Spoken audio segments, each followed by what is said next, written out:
Hello guys, cinema की अदालत में आपका स्वागत है। कहानी की शुरुआत होती है एक विशाल समंदर से।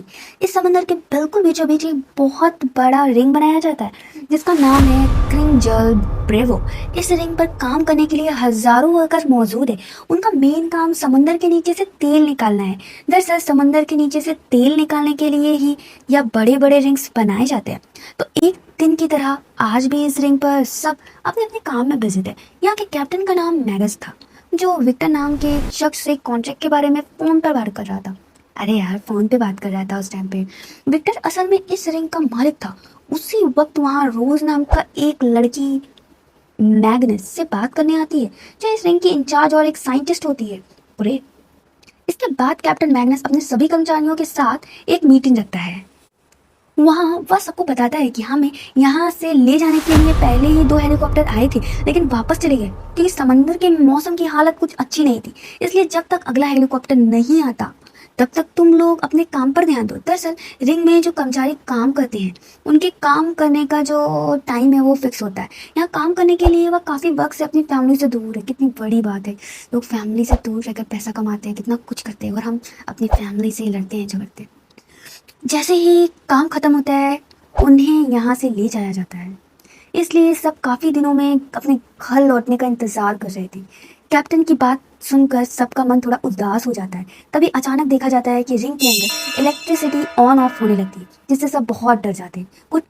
कुछ कर्मचारी प्रॉब्लम का पता लगाने के लिए ऊपर जाते हैं तो देखते हैं कि हद से ज़्यादा आग लगने की वजह से टेम्परेचर बढ़ता ही जा रहा है। यह देखकर सब टेंशन में आ जाते हैं। मैग्नस के ऑर्डर पर फॉरेन रिंग की को बंद कर दिया जाता है। इससे आग जल्दी बुझ जाती है और इलेक्ट्रिसिटी भी चालू हो जाती है।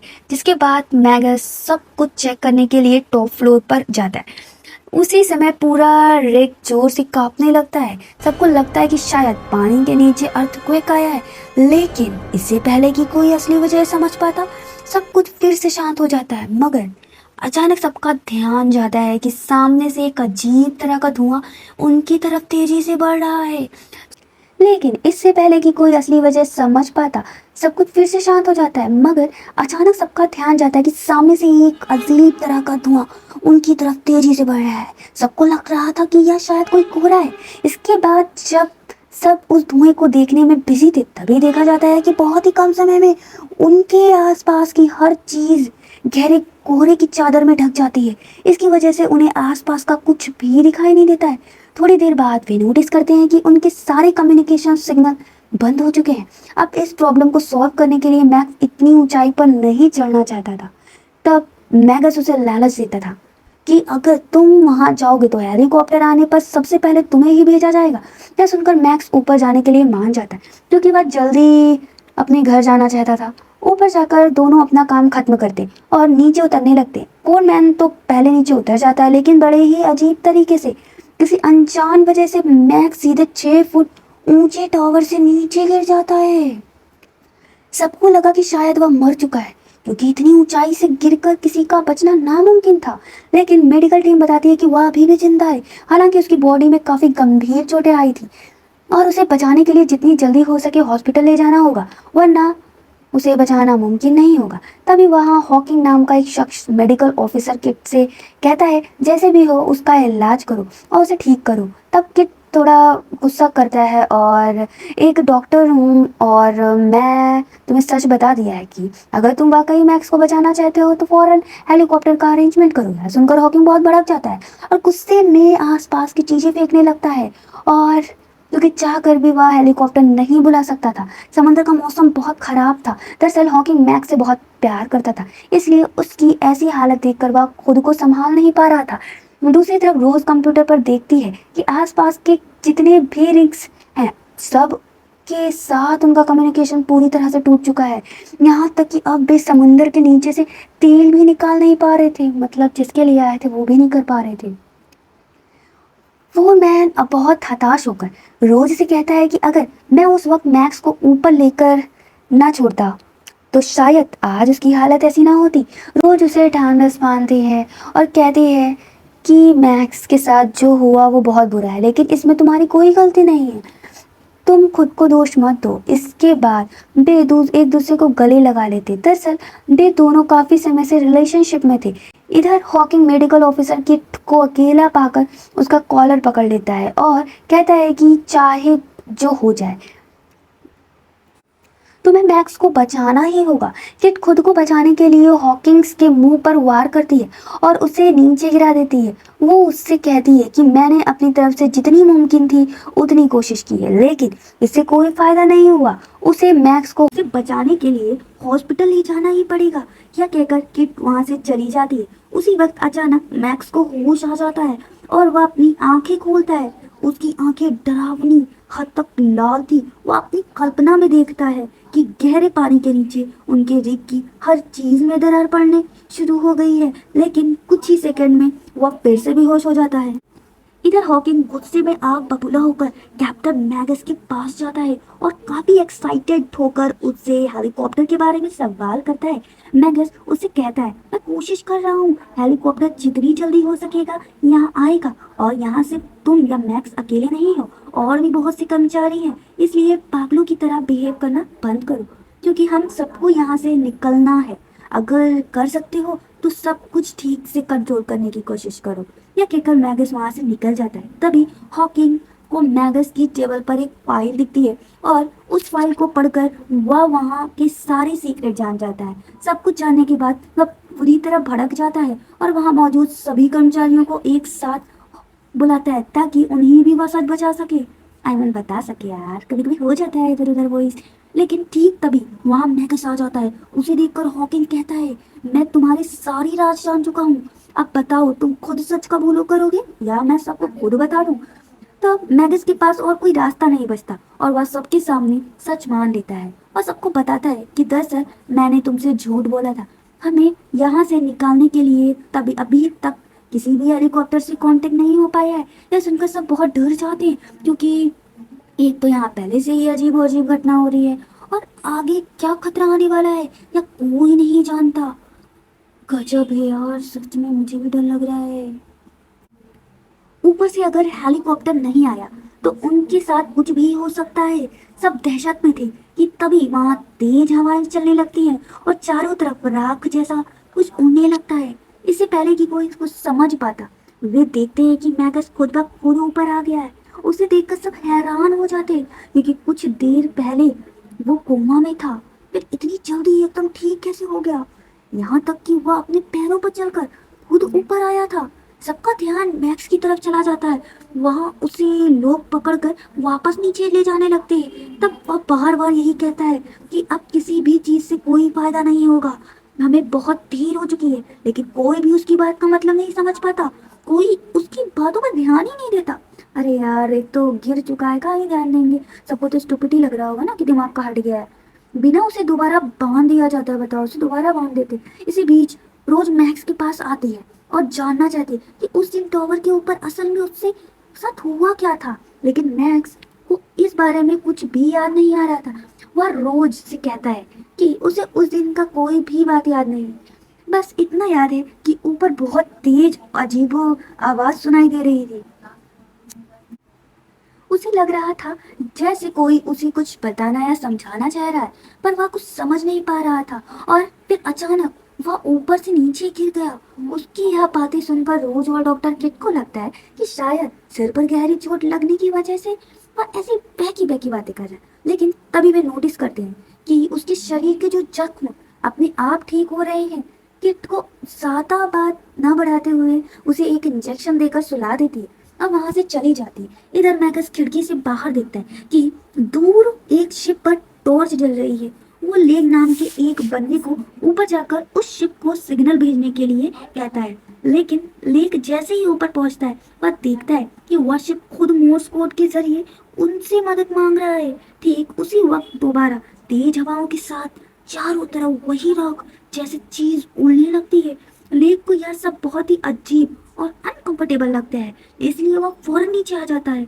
नीचे आकर वह देखता है कि उसकी बॉडी पर बहुत सारी राखें चिपक जाती है। इन्हें साफ करने के लिए वह वॉशरूम जाता है, लेकिन जैसे ही पानी से हाथ धोता है तो देखता है कि उसके हाथ से खून बह रहा है।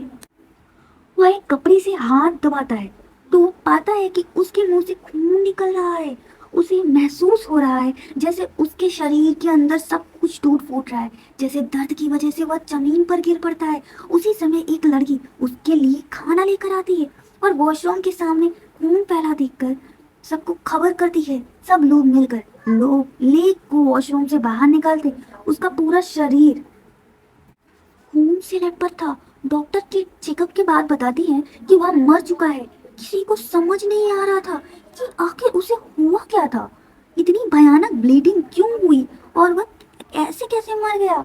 रोज और किट उसकी बॉडी के अंगों को देखकर अंदाजा लगाते हैं कि वहां कुछ राख जैसी चीज लगी थी, पर उसका मौत से क्या कनेक्शन है, या किसी को समझ नहीं आ रहा था। सही में यार, राख से कोई कैसे मर सकता है, सोचने वाली बात है। दूसरी तरफ मैक्स फिर से जाग जाता है और दोबारा देखता है कि उसकी बॉडी के सारे घाव खुद ब खुद पूरी तरह से भर चुके हैं और वह एकदम फिट है। वह बेड से उठकर आईने में अपना चेहरा देखता है। तभी उसे फिर से वही हेलुसिनेशन होता है कि समंदर के नीचे सुनामी आने से उनका रिंग पूरी तरह तबाह हो गया है। यह देखकर वह एक पल भी देर नहीं करता और अपना वर्किंग ड्रेस पहनकर बिना किसी को कुछ बताए मेडिकल रूम से निकल जाता है। थोड़ी देर बाद जब डॉक्टर के चेकअप के लिए आती है तो मैक्स वहां नहीं था। वह तुरंत मैग्नस को इन्फॉर्म करती है, पर मैग्नस गुस्से में सीसीटीवी कैमरा चेक करने के बाद भी मैक्स को नहीं ढूंढ पाता। मैक्स असल में सबकी नजरों से बचकर ओल्ड नाम के एक कर्मचारी के कमरे में चला गया था। वहाँ कोई सीसीटीवी कैमरा नहीं था। ओल्ड अचानक मैक्स को अपने कमरे में देखकर हैरान रह जाता है और उसे सवाल करता है, तुम यहाँ कैसे आए? तुम्हें तो मेडिकल रूम में होना चाहिए था और तुम इतनी जल्दी पूरा ठीक कैसे हो गए? मैक्स उसे बताता है, मुझे इस बारे में कुछ नहीं पता, मैं खुद कुछ समझ नहीं पा रहा हूँ, मुझे कुछ भी ठीक नहीं लग रहा है। मुझे हर वक्त अपने आसपास एक आवाज सुनाई देती है। मुझे लगता है कोई मुझसे कुछ कहना चाहता है। शायद समंदर के नीचे आई सुनामी हम सबको मार डालेगी। यह सब सुनकर ओल्ड उसे शांत करने की कोशिश करता है, लेकिन मैक्स उसकी बातें सुनकर वहां से निकल जाता है। और दूसरी तरफ हॉकिंग चुपके से कंट्रोल रूम में घुस जाता है और आसपास की बोट को सिग्नल भेज देता है। उसी वक्त मैक्स और उसका दोस्त वहां आ जाते हैं और हॉकिंग को रोकने की कोशिश करते हैं, लेकिन हॉकिंग उन्हें देखकर ही सिग्नल डिवाइस अपने पास रख लेता है। सिग्नल मिलते ही एक बोट तैयारी करने लगती है, लेकिन मैक्स नहीं चाहता था कि इस वक्त कोई बोट उन्हें लेने आए, इसलिए वह फोरमैन से कहता है कि सिग्नल भेजकर किसी तरह बोट को रोक दे। फोरमैन वैसा ही करता है और सिग्नल मिलते ही बोट दूसरी तरफ मुड़ जाती है। इसी बीच ओल्ड रिंग के कोने कोने में मैक्स को ढूंढ रहा होता है। आखिर में उसे मैक्स एक कोने में मिल जाता है और वह उसे अंदर चलने के लिए कहता है, पर मैक्स अंदर जाने को तैयार नहीं था। वह कहता है, मैं अंदर नहीं जाऊंगा, इस समंदर के नीचे पक्का कुछ फंसा हुआ है जो मुझसे लगातार मदद मांग रहा है। मुझे इस रहस्य का पता लगाना ही होगा, वरना तुम सब मारे जाओगे। ओल्ड को उसकी यह अजीब बातें बिल्कुल अच्छी नहीं लगती थी, इसलिए वह मैक्स को जबरदस्ती अंदर ले जाने की कोशिश करता है। इसी चक्कर में दोनों के बीच हाथापाई शुरू हो जाती है। गुस्से में मैक्स ओल्ड को गला भी दबा देता है। तभी बड़े अजीब तरीके से ओल्ड के गले के अंदर से झरने की तरह पानी निकलने लगता है और वह जमीन पर गिर पड़ता है। उसी वक्त सिक्योरिटी इंचार्ज डेलिन वहां पहुंच जाता है और मैक्स को ओल्ड पर हमला करते देख लेता है। उसे देखते ही मैक्स वहां से भाग जाता है। डेलिन तुरंत मैग्नस को खबर करता है और वह मेडिकल टीम के साथ वहां पहुंचता है। वे सब काफी देर तक ओल्ड को होश में लाने की कोशिश करते, लेकिन कोई फायदा नहीं होता। डॉक्टर चेकअप के बाद बताती है कि ओल्ड की मौत हो चुकी है। रोज यह सारी बातें मैगस को बताती है और अब वे सब इस मामले को लेकर काफी ज्यादा टेंशन में आ चुके थे। यार सच में इतने से में मौत हो जाए तो बहुत टेंशन तो होगा ही ना। इधर रोज लेक की बॉडी से मिली राख पर एक्सपेरिमेंट कर रही थी। सब कुछ बारीकी से समझने के लिए वह राख के साथ अपने हाथ में थोड़ा ब्लड लेती है और उन्हें मिक्स कर देती है। एक्सपेरिमेंट के बाद जो नतीजा निकलता है उसे देखकर वह दंग रह जाती है। वह देखती है कि यह कोई मामूली राख नहीं है, बल्कि इसमें एक बहुत ही खतरनाक वायरस है जो बहुत तेजी से फैल सकता है या इंसान को छूते ही उसके शरीर में फैल जाता है और सेल्स पर हमला कर देता है, जिससे इंसान की तुरंत मौत हो जाती है। इसी बीच बाहर मैक्स को बार बार अपनी कल्पनाओं में वही आवाज सुनाई दे रही थी जो उसे मदद मांग रही थी। दूसरी तरफ बाकी लोग और कोई रास्ता ना देख ओल्ड की डेड बॉडी को फ्रीज कर देते हैं। तभी सबका ध्यान बाहर जाता है और वे देखते हैं कि कोहरा छट गया है और हवा से में उड़ने वाली राख भी गायब हो चुकी है। लेकिन परेशान करने वाली बात यह है कि उन्हें पास वाले रिंग से धुआं निकलता दिखाई देता है। उस रिंग से उनका कोई कांटेक्ट नहीं था, इसलिए उन्हें समझ नहीं आ रहा था कि वहां चल क्या रहा है। तभी फोरमैन कंट्रोल रूम में आ जाता है। वहाँ मैक्स एक फाइल हाथ में लेकर खड़ा था। इस फाइल में रोज के द्वारा तैयार की गई मैक्स की जो रिपोर्ट थी, मेडिकल रिपोर्ट यार, इसे पढ़कर मैक्स को काफी हद तक अंदाजा हो गया था कि उसके साथ क्या हुआ है। फोरमैन को देखते ही वह कहने लगता है, मुझे जल्द से जल्द समुद्र के नीचे फंसी उस जानों को बचाना होगा, वरना वे सब कुछ खत्म कर देंगे, वे हमें जीने नहीं देंगे। उसी वक्त वहाँ रोज आ जाती है। रोज को देखते ही मैक्स अपना ब्लड सैंपल लेकर वहाँ से भाग जाता है। इससे सब टेंशन में आ जाते हैं, क्योंकि उस सैंपल के बिना राख और बैक्टीरिया का रहस्य सुलझाना मुश्किल था। यार अगर सुलझा लेते तो कुछ तो सॉल्यूशन मिल जाता ना, उसे ऐसा नहीं करना चाहिए था। आपको क्या लगता है? साथ ही उन्हें फोरमैन की भी चिंता होने लगती है, क्योंकि वह काफी देर तक मैक्स के साथ था। उन्हें डर था कि कहीं वायरस उसमें भी तो नहीं फैल गया, इसलिए उसका भी पूरा मेडिकल चेकअप किया जाता है। खुशकिस्मती से उसकी रिपोर्ट निगेटिव आती है।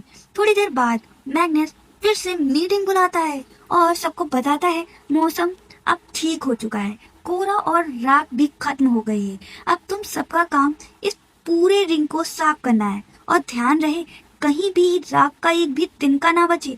तुम सबको पूरी तरह प्रोटेक्टिव ड्रेस पहनकर ही सफाई करनी होगी। इसके बाद वह सबको भरोसा देता है कि अब सच में उसका हेलीकॉप्टर से संपर्क हो गया है, लेकिन रेस्क्यू से पहले मैक्स को ढूंढना जरूरी है। वह सबको 2 ग्रुप्स में बांट देता है। एक ग्रुप रिंग को सफाई करेगा और दूसरा मैक्स को ढूंढेगा। वह सख्त ऑर्डर देता है कि मैक्स मिलते ही उसे सीधा उसके पास लाया जाए। इधर मैक्स को देखा जाता है, जो मैग्नस के कहे अनुसार प्रॉपर ड्रेस कोड पहनकर 2 ग्रुप्स में बट जाते हैं। एक ग्रुप रिंग की सफाई शुरू कर देता है, दूसरा ग्रुप मैक्स की तलाश में जुट जाता है। इन्हीं में ही काहिरा नाम का एक वर्कर मैक्स को ढूंढते हुए एक कंटेनर के पास पहुंचता है। वहां उसके साथ असल में क्या हुआ जब कोई नहीं देख पाता, लेकिन जब हॉकिंग और एक दूसरा वर्कर वहां पहुंचते हैं तो वे देखते हैं कि काहिरा नीचे गिर चुका है। वे उसे उठाकर पूछते हैं कि क्या हुआ था। काहिरा बताता है कि उस पर मैक्स ने हमला किया था और अब उसने मैक्स को पकड़ने की कोशिश की तो मैक्स उसे मारकर वहां से भाग गया। यह बात बताते बताते अचानक काहिरा के मुंह से खून आने लगता है। यार कितना डेंजरस है। सब नोटिस करते हैं कि खून के साथ साथ उसका एक दांत भी टूटकर बाहर गिर गया है। यानी वह सारे लक्षण जो मैक्स में थे अब काहिरा में भी दिखाई दे रहे हैं। यह देखकर हॉकिंग और दूसरा वर्कर समझ जाते हैं कि काहिरा मैक्स के जरिए वायरस से इन्फेक्टेड हो चुका है।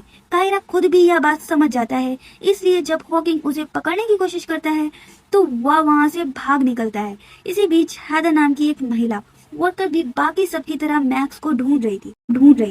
ढूंढते ढूंढते वह रिंग के कोने में मशीनों की तरफ पहुंच जाती है।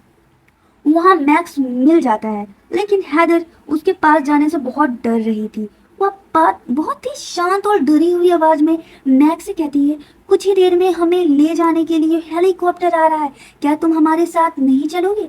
तुम तो सबसे पहले घर जाना चाहते थे, फिर अब तुम्हें क्या हो गया है? उसकी बातें सुनकर मैक्स कहता है, मैं अब घर नहीं जाना चाहता। सबसे पहले मुझे उन्हें बचाना होगा जो समंदर के नीचे फंसे हुए हैं। हैदर हैरान होकर पूछती है, तुम आखिर किसकी बात कर रहे हो? मैक्स जवाब देता है, मुझे खुद सही से नहीं पता, लेकिन इस समंदर के नीचे कोई फंसा है जो मुझे बार बार मांग रहा है और किसी बड़े हादसे के होने से पहले मुझे वार्न कर रहा है। तभी वहां काहिरा आ जाता है। वह धीरे धीरे हैदर की तरफ बढ़ता है और उसे कहता है, सब कुछ तो सुन ही लिया है, अब तुम ही हमारी टीम में आ जाओ और हमारी मदद करो। इसके बाद हैदर के साथ क्या होता है या कोई नहीं जानता, लेकिन कुछ ही देर बाद कुछ वर्कर्स को हैदर बहुत ही कमजोर हालत में मिलती है। उसकी कंडीशन बिल्कुल अच्छी नहीं थी, इसलिए सब मिलकर उसे पकड़कर बाहर ले आते।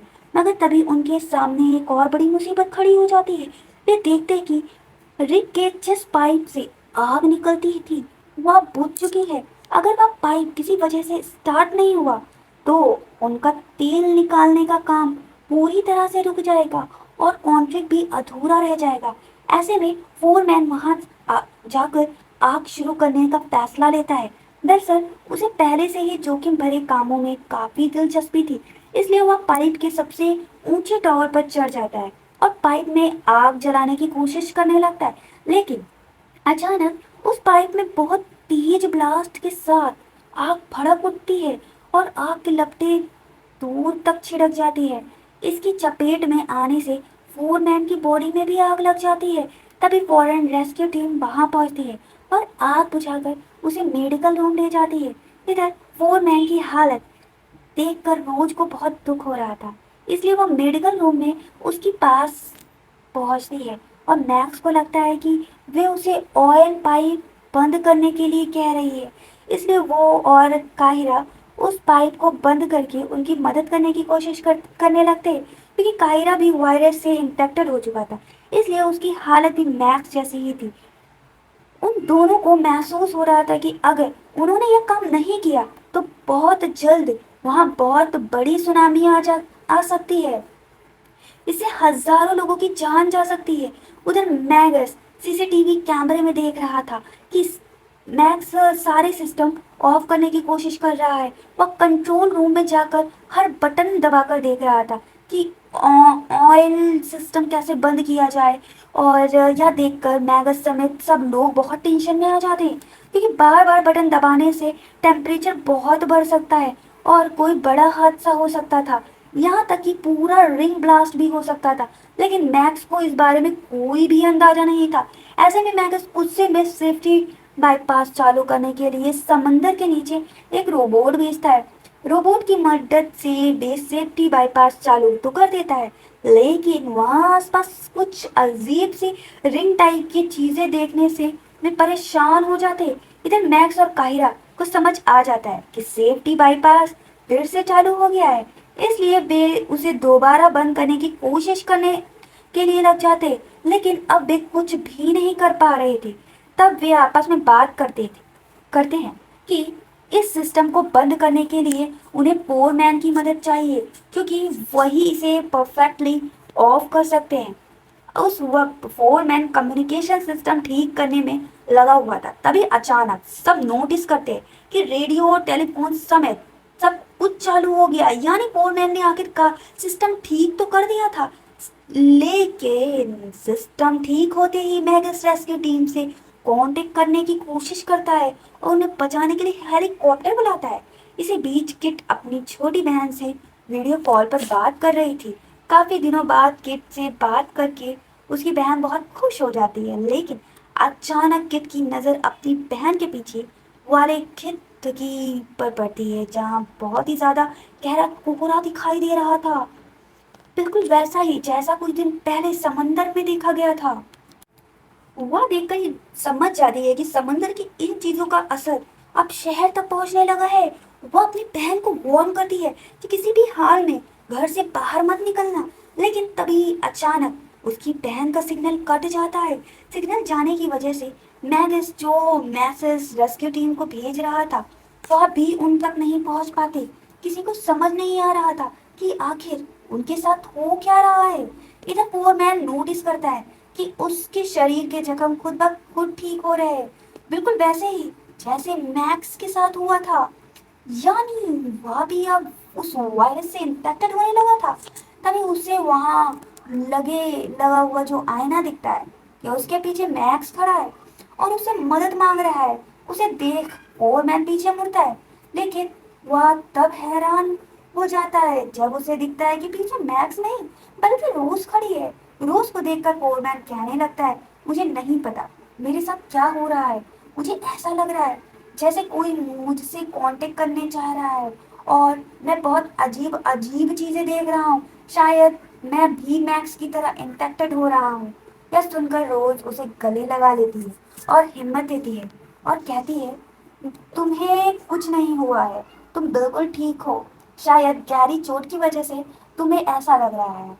जब रोज यह बातें कह रही थी तब फोरमैन अपनी कल्पना में देखता है कि रोज उसके सामने बुरी तरह रो रही है, लेकिन वह उसे रोज से नहीं बताता। इसके बाद रोज वहां से चली जाती है। वो पीछे मुड़कर देखता है कि सच में मैक्स वहां पे खड़ा था। दरअसल दोनों इंफेक्टेड थे और इसी वजह था दरअसल दोनों इंफेक्टेड थे और इसी वजह से अलग अलग जगह होने के बावजूद एक दूसरे से कम्युनिकेट कर पा रहे थे। इधर मैग्नस दोबारा एक मीटिंग बुलाता है और वर्कर्स से कहता है, मैंने रेस्क्यू टीम में कांटेक्ट करने की बहुत कोशिश की, लेकिन सिग्नल बहुत जल्दी चले जाने की वजह से मेरा मैसेज शायद उन तक नहीं पहुंचा। फिर भी हम अपनी तरफ से पूरी कोशिश कर रहे हैं। इसी बीच देखा जाता है कि हॉकिंग फिर से किसी बात पर भड़क जाता है और डॉक्टर किट पर हमला कर देता है। वहीं हैदर आती है तभी और हॉकिंग से कहती है, तुम उसे मत मारो, वो प्रेग्नेंट है। यह सुनकर सब चौंक जाते हैं क्योंकि किसी को भी किट की प्रेगनेंसी की बात नहीं पता था। मैगस तब गुस्से में हैदर से कहता है, तुम बीमार हालत में यहाँ ऊपर क्यों आई? तुम्हारा ऐसा करना बिल्कुल ठीक नहीं था। यह कहते हुए वह खुद भी नर्वस हो जाता है क्योंकि रिक का कैप्टन होने के नाते सबकी जिम्मेदारी उसी पर थी। जब उसका ध्यान उस तरफ था तो उस मौके का फायदा उठाकर फोरमैन मैक्स के पास जाने लगता है और रोज किट उसे देख लेता है। आई मीन देख लेती है, लड़की है समझ आएगा। और रोज उसे रोकने की कोशिश करती है, लेकिन फोरमैन कहता है, तुम मुझे जाने दो, अगर मैं वहां नहीं गया तो सब कुछ तबाह हो जाएगा। रिक के बिल्कुल नीचे अंडरग्राउंड के पास पहुंच जाती है जहां मैक्स और काहिरा ऑलिव पाइप बंद करने की कोशिश कर रहे थे, लेकिन किट वहां अंदर नहीं आ जा पाती क्योंकि वह देखती है कि गेट के पास रोज भी वहां पहुंच जाती है और किट को वहां से वापस ले जाती है। इधर ऊपर सभी लोग देखते हैं कि उनकी तरफ एक बोट आ रही है। पहले तो उन्हें लगता है कि शायद यह उन्हें बचाने के लिए आई है, इसलिए वह बहुत खुश हो जाते हैं और बोट पर चढ़ने की तैयारी करने लगते हैं। लेकिन बाद में उन्हें पता चलता है कि दूसरे रिंग के कुछ वर्कर्स बना लेने के लिए उस बोर्ड से यहाँ आए हैं क्योंकि उनका अपना रिंग पूरी तरह बर्बाद हो चुका है। वहाँ उस रिंग के मैन रिसर्चर डेविड भी मौजूद थे। डेविड मैगस को अपना इंट्रोडक्शन देता है और उनके कंट्रोल रूम को चेक करने की परमिशन मांगता है ताकि वह उनकी मदद कर सके। इसलिए वहाँ वह कंट्रोल रूम जाकर रिंग की हर चीज को चेक करने लगता है। रोज उसे सवाल करती है कि आखिर उनका रिंग कैसे ब्लास्ट हुआ। डेविड बताता है कि अचानक टेम्परेचर बहुत ज्यादा बढ़ जाने की वजह से ब्लास्ट हो गया, जिसमें कई लोग मारे गए और जो बचे हैं उन्हें लेकर मैं यहाँ आया हूँ। फिर डेविड रोज से पूछता है कि उन्हें तेल निकालना क्यों बंद कर रखा है। रोज बताती है इसलिए हमें शक है कि समंदर के नीचे कोई जीव है जो शायद नहीं चाहता कि हम यहाँ से तेल निकालें, इसलिए वो बार बार रिकॉर्डिटी पैदा कर रहा है। डेविड कहता है कि समंदर के नीचे जो कुछ भी है उसे रास्ते से हटाना होगा, वरना अपना काम ठीक से नहीं कर पाएंगे। हालांकि डेविड की बातें और उसका अंडरग्राउंड में मैक्स के पास पहुंच जाता है। उसे देखते ही मैक्स और कायरा उसका वेलकम करते हैं और उससे मदद की गुजारिश करते हैं कि मैक्स उसे समझाता है कि रिंग के नीचे कुछ है जिसे तेल निकालने की वजह से बहुत तकलीफ हो रही है। अगर उन्होंने इसे बंद नहीं किया तो वे समंदर में सुनामी में आएंगे और किसी को भी जिंदा नहीं छोड़ेंगे। फोरमैन सब सुनने के बाद उनकी मदद को तैयार हो जाता है और रिंग का सेफ्टी बाईपास सिस्टम ऑफ करने की कोशिश करने लगता है। इधर रोज पानी के नीचे मौजूद उस अजीब रिंग जैसे सर्कल पर रिसर्च कर रही थी और देखती है कि यह कोई मामूली चक्र नहीं है, बल्कि यह सदियों से समुद्र के नीचे राज कर रहा है। इस चक्र के कई स्टेज हैं, लेकिन आखिरी स्टेज का सर्कल थोड़ा सा अधूरा है। अगर वह पूरा हो जाता है तो यह इसके अंदर रहने वाले वायरस और बैक्टीरिया जैसे जीवों के लिए खतरा बन जाएगा और तब वे सुनामी पैदा करके सब कुछ तबाह करने की कोशिश करेंगे। वे याद भी समझाते हैं कि रिंग के काम की वजह से ही यह चक्र धीरे धीरे बढ़ रहा है। अब इसे पूरा होने से पहले उन्हें कोई ना कोई रास्ता निकालना होगा। अगर वे इन जीवों और पूरे चक्र को खत्म करने की कोशिश करेंगे तो भी कोई फायदा नहीं। उल्टा रिंग के साथ वे खुद भी तबाह हो जाएंगे, बिल्कुल वैसे ही जैसे डेविड का रिंग ब्लास्ट हुआ है। तब डेविड उनसे कहता है कि तुम लोग इतनी चिंता मत करो, यह सिर्फ एक कुदरती वायरस यानी बैक्टीरिया जैसे जीव है, इन्हें खत्म करते ही रिंग की सारी प्रॉब्लम सॉल्व हो जाएगी। लेकिन रोज और मैगस को उसकी यह सलाह बिल्कुल पसंद नहीं आती। या डेविड तो एप्लाइजेस और हॉकिंग को अपनी तरफ करने की कोशिश करता है और उन्हें समझाता है कि अगर तुम सच में यहाँ से जिंदा बचना चाहते हो तो अपने कैप्टन की बात मत सुनो और मुझ पर भरोसा करो। मुझे पता है कि इस प्रॉब्लम का हल कैसे निकालना है। इसके बाद जब हॉकिंग उसका असली प्लान जानना चाहते हैं तो डेविड कहता है कि तुम्हें समंदर के नीचे बेसमेंट में जाना होगा, जहाँ मैक्स और काहिरा सिस्टम बंद करने की कोशिश कर रहे हैं। वहां जाकर अगर किसी तरह टेम्परेचर बढ़ा दिया जाए तो भीषण गर्मी से वे अजीब जीव मर जाएंगे और हमें उनसे छुटकारा मिल जाएगा। डेविड के प्लान के मुताबिक हॉकिंग और उसके दो साथी ऑक्सीजन सिलेंडर लेकर बेसमेंट की तरफ निकल जाते हैं। जहां पहुंचकर वे कार्बन डाइऑक्साइड गैस और टेम्परेचर का स्विच ऑन कर देते। इधर कंट्रोल रूम से डेविड उन्हें पूरा एक्सेस दे रहा था। इसकी तरफ बेसमेंट में मैक्स और कायरा को महसूस होता है कि चारों तरफ कार्बन डाइऑक्साइड फैल रही है। कायरा इसकी वजह ढूंढते हुए हॉकिंग के पास पहुंच जाता है। वे कायरा को अपने साथ ले जाना चाहते थे, लेकिन तभी वह वहां बेहोश होकर गिर पड़ता है। यह देखकर हॉकिंग और उसके साथी कायरा को वहीं छोड़कर बेसमेंट में निकलने लगते हैं। लेकिन जैसे ही हॉकिंग मेन गेट से बाहर निकलता है, गेट बंद हो जाता है और उसका दोस्त अंदर ही फंस जाता है। काफी कोशिशों के बाद भी वे गेट नहीं खोल पाते हैं और कुछ ही देर में ऑक्सीजन खत्म होने की वजह से उसके दोस्त की वही मौत हो जाती है। उधर कार्बन डाइऑक्साइड की वजह से फोरमैन और मैक्स भी बेहोश हो जाते। मैगस जब डेविड को कंट्रोल रूम में देखता है तो बहुत भड़क जाता है, क्योंकि उसे समझ आ गया था कि यह सब डेविड की करतूत है। रोज फौरन एक टीम लेकर बेसमेंट जाने के लिए तैयार हो जाती है ताकि गैस और टेम्परेचर को फिर से कंट्रोल किया जा सके। वह यह भी जानती थी कि यहाँ वहाँ फोरमैन है जिससे वह प्यार करती है, इसलिए वह उसे किसी भी हाल में खोना नहीं चाहती थी। वहां पहुंचकर रोज सबसे पहले हॉकिंग के दोस्त की लाश देखती है और उसे वहीं छोड़कर आगे बढ़ जाती है। अंदर जाकर वह सबसे पहले कार्बन डाइऑक्साइड का स्विच बंद करती है। थोड़ा और आगे जाने पर उसे फोरमैन बेहोश मिलता है। वह तुरंत उसे ऑक्सीजन मास्क लगाती है, जिससे थोड़ी देर में उसे होश आ जाता है। लेकिन आंखें खोलते ही फोरमैन को अपनी कल्पना में सुनामी का भयानक मंजर दिखता है। फोरमैन को होश में आता देख रोज को थोड़ी राहत मिलती है और वह उसे लेकर बाहर आ जाती है। कुछ देर बाद मैक्स को भी होश आ जाता है। बाहर आकर रोज मैगस के साथ इन सभी चीजों के बारे में डिस्कस करने लगती है। इसी बीच पानी के नीचे के हालात दिखाए जाते हैं, जहां उस चक्र का आखिरी सर्कल बहुत तेजी से पूरा हो रहा है। बस थोड़ा सा हिस्सा बचा था जिसके जुड़ते समंदर में भयानक सुनामी आ जाएगी। उनके पास जो भी करना था उसके लिए वक्त बहुत कम था। तभी मैगस हरीश नाम के एक लड़के को अपने कमरे में बुलाकर बात करता है।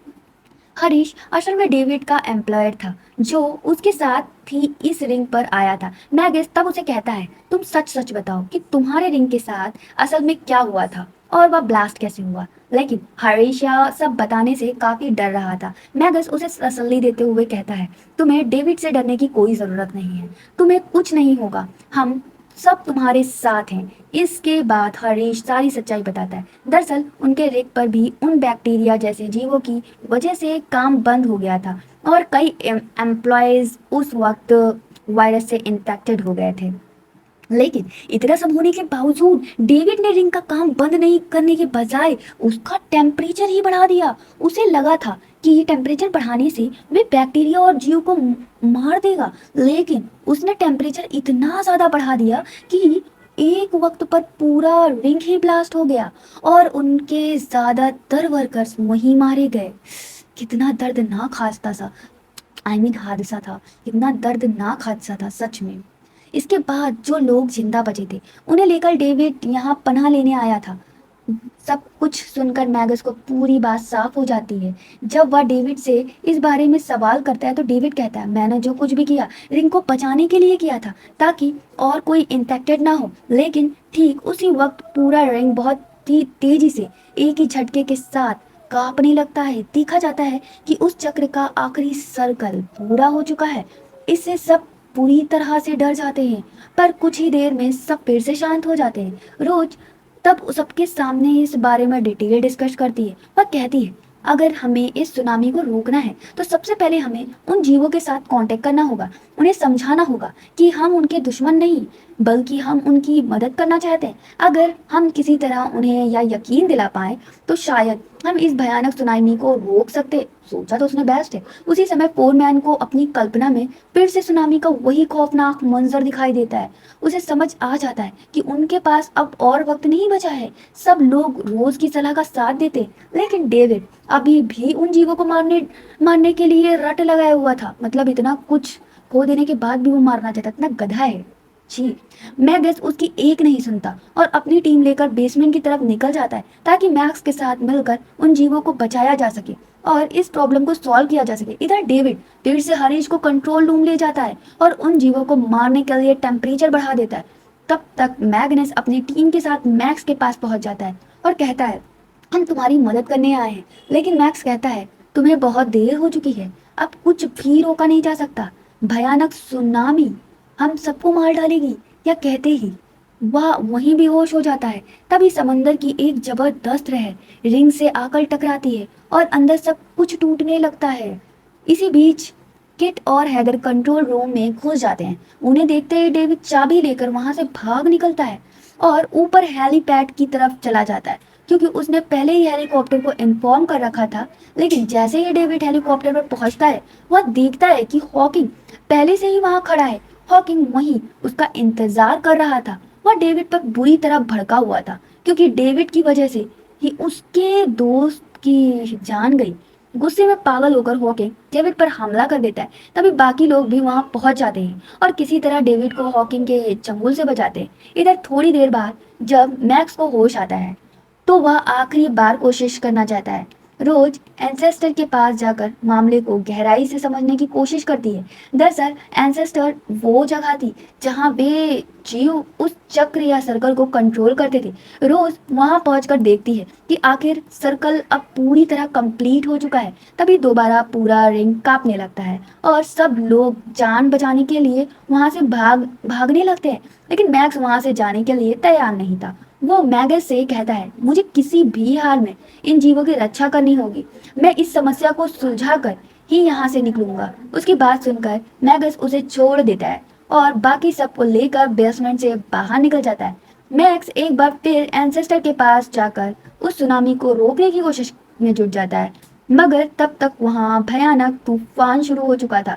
उन्हें बचाने के लिए हेलीकॉप्टर भी पहुंच जाता है। सब लोग जान बचाने के लिए हेलीपैड की तरफ दौड़ते हैं और तूफान के और भी खतरनाक होने से पहले सुरक्षित हेलीकॉप्टर में सवार हो जाते। लेकिन हेलीकॉप्टर के ऊपर उड़ते ही वे देखते हैं कि समुंदर की एक विशाल लहर उनके रिंग से टकराती है और देखते ही देखते पूरा रिंग चकनाचूर हो जाता है। सच में यार ये बहुत ही दर्दनाक मंजर था। उनके सारे वर्कर्स भी मारे गए और रिंग भी पूरा चकनाचूर हो गया। उसमें जितने लोग भी फंसे हुए थे वो सब खत्म हो गए।